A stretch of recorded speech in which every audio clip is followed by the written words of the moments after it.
March 22, 1945, 10:30 in the evening, a headquarters tent somewhere in Germany, 15 miles west of the Rhine. General Omar Bradley, commander of the entire American 12th Army Group, responsible for over 1 million men, sat reading reconnaissance reports when his chief of staff entered carrying a message that had arrived 30 minutes earlier. Bradley read it twice. Then he sat it down, removed his glasses, and said 7 words that never made it into the official war diary. 7 words that revealed more about command, ego, and the strange brotherhood of generals than 1,000 pages of military history. Because the message wasn't a request for orders. It wasn't a tactical update. It was a notification, past tense, informing Bradley that one of his army commanders, George Patton, naturally had already done something extraordinary, something dangerous, something that violated the operational plan they'd agreed on just 48 hours earlier. Patton's Third Army had crossed the Rhine, not next week as scheduled, not with the massive airborne assault and artillery preparation Montgomery was orchestrating 200 m north. Patton had crossed the previous night in darkness with assault boats and zero fanfare, and he'd waited almost 24 hours before bothering to mention it. The message was vintage Patton, 3 sentences, matter-of-fact, almost apologetic in its brevity, which somehow made it more insulting, because embedded in those 3 sentences was a calculated provocation, a deliberate slight, and a question that went unasked, but hung in the air like cordite. "What are you going to do about it, Brad?" Bradley's response wasn't anger. It wasn't surprise.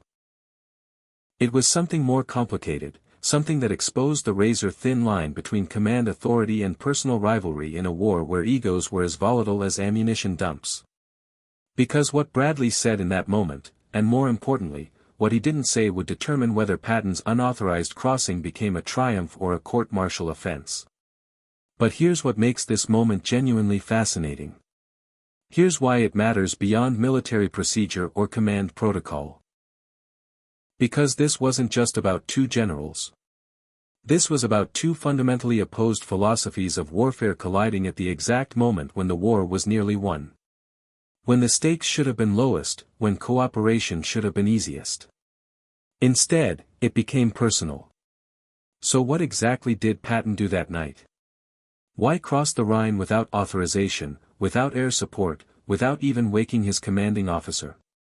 And what did Bradley actually say when he found out?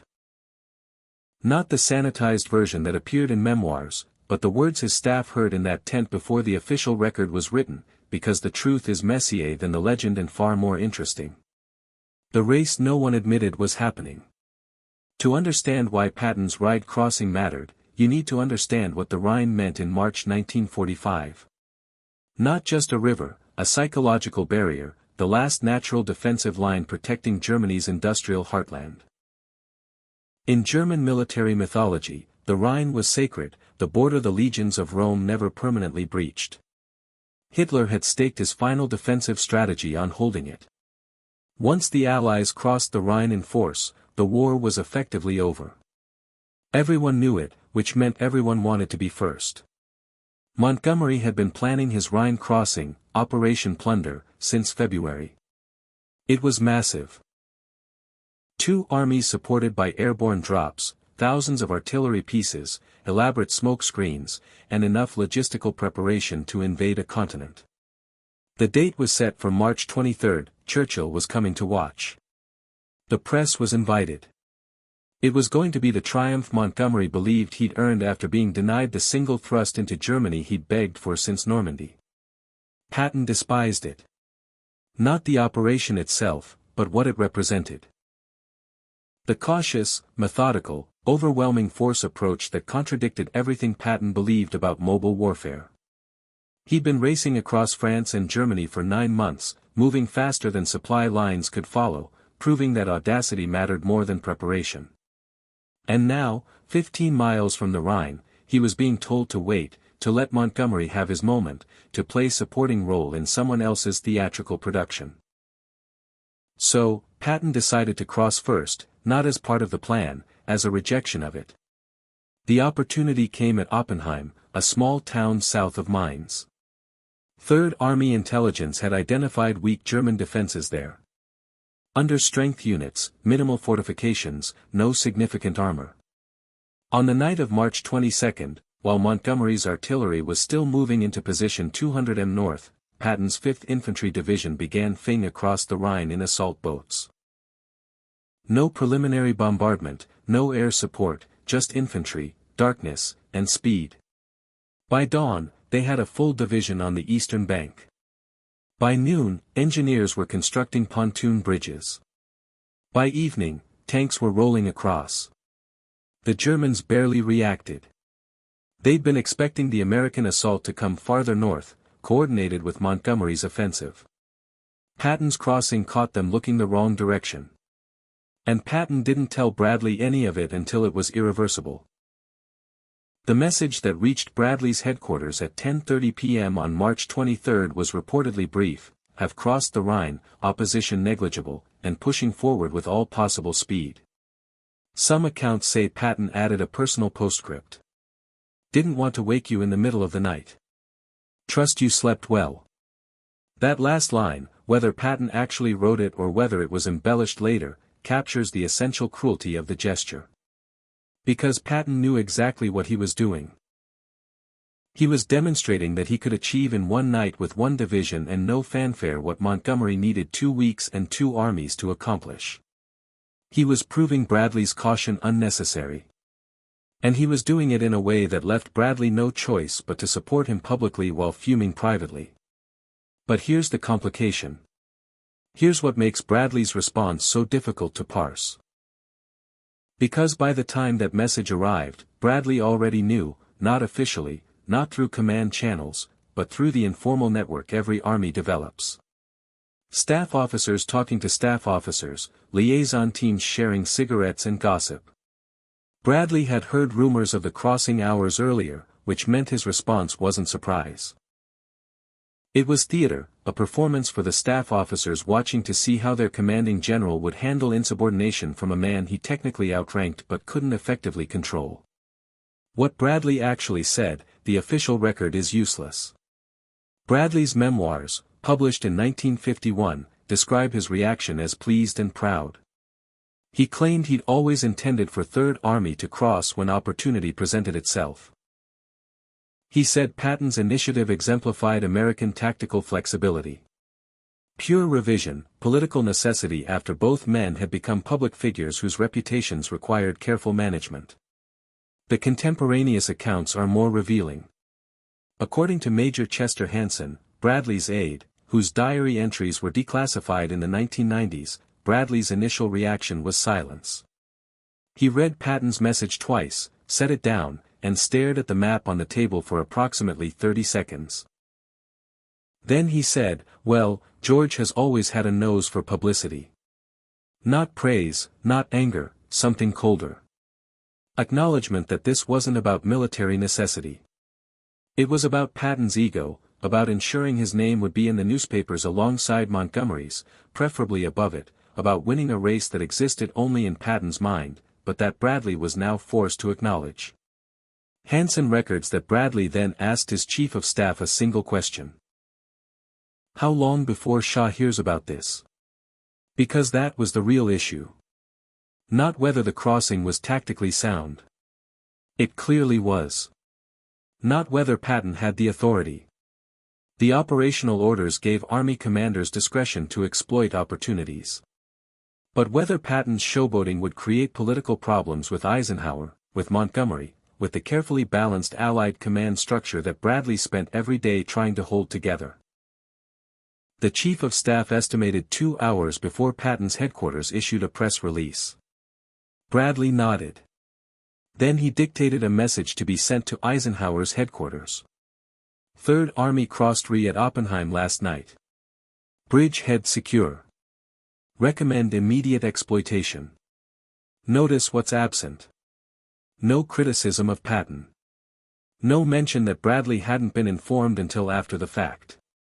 Just a bland tactical update that made the crossing sound like it had been coordinated all along. Bradley was protecting Patton, not because he approved, but because public criticism of an army commander would reflect badly on Bradley himself. Better to endorse it retroactively. claim credit for enabling it.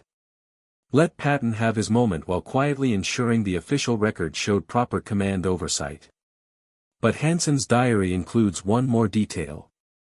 After dictating the message, Bradley allegedly turned to his staff and said, "George just won himself a paragraph in the history books. Let's make sure it's not the last paragraph of his career, a threat wrapped in admiration, a reminder that Bradley still outranked him, and a preview of what would come later." Because this wasn't the last time Patton's impulsiveness would force Bradley into impossible positions. The call that changed everything. The strangest part of the entire episode happened the next morning, March 23, just before noon. Patton telephoned Bradley's headquarters personally, not a message through staff officers, not a formal report, a direct call, which was unusual enough that Bradley's communications team logged it specially. According to multiple witnesses, Patton was in rare form, jubilant, almost giddy. He described the crossing in theatrical detail, how quiet the night was, how surprised the Germans were, how his engineers had pontoon bridges operational in record time. He talked about casualties, 28 men in the initial assault wave. By contrast, Montgomery's operation, which had kicked off that morning, would eventually cost several thousand. Then Patton said something that Hanson recorded phonetically because of how oddly it was phrased. "I imagine you're getting calls from everyone who wishes they'd thought of it first. Not congratulations, not acknowledgement of Bradley's authority. A reminder that Patton had outmaneuvered everyone, his rivals, his superiors, maybe even Bradley himself." Hanson's response, according to Hanson, was deliberate. "George, I'm sending you 2 more divisions. Don't waste them on publicity stunts." Which sounds like support, reinforcements, tactical approval. But listen to the second sentence. Don't waste them on publicity stunts. A clear statement that Bradley understood exactly what Patton had done and why. Not a reprimand, too public, too risky, but a boundary, a line drawn. Patton apparently laughed and said something about having plenty of real targets left. The call ended amicably, but the subtext was clear to everyone listening. Bradley had just reminded Patton that command authority still existed, even if it hadn't been exercised. Yet, here's the genuinely fascinating aspect. Within hours, Bradley began receiving congratulatory messages from Eisenhower, from Marshall in Washington, from corps commanders throughout 12th Army Group. Everyone praised his bold decision to authorize Patton's crossing, his tactical flexibility, his willingness to exploit enemy weakness ahead of schedule. Bradley didn't correct them. He accepted the credit. And in doing so, he transformed Patton's insubordination into a command decision retroactively, which was either strategic brilliance or an admission that controlling Patton was impossible. So, you might as well pretend you'd intended whatever he did all along. The truth? Probably both. The Rhine crossing made Patton famous. The newspapers loved it. While Montgomery was staging his elaborate set-piece battle, the cowboy general had snuck across in the night and beaten everyone to the punch. It confirmed everything the American public wanted to believe about their military. That individual initiative mattered more than bureaucratic planning. That audacity trumped caution.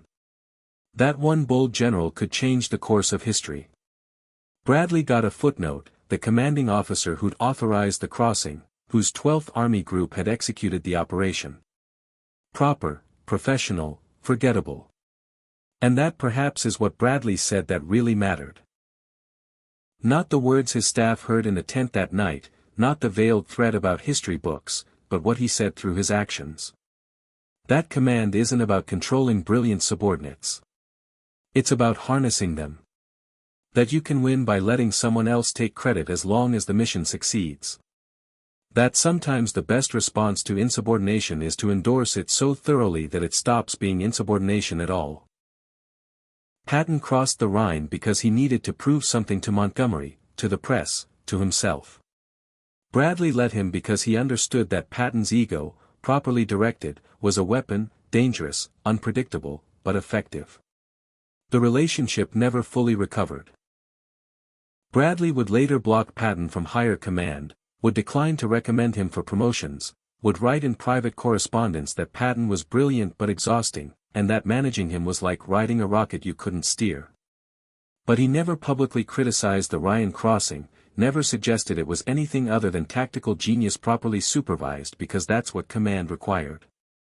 And Bradley, for all his blandness, understood command in ways Patton never did.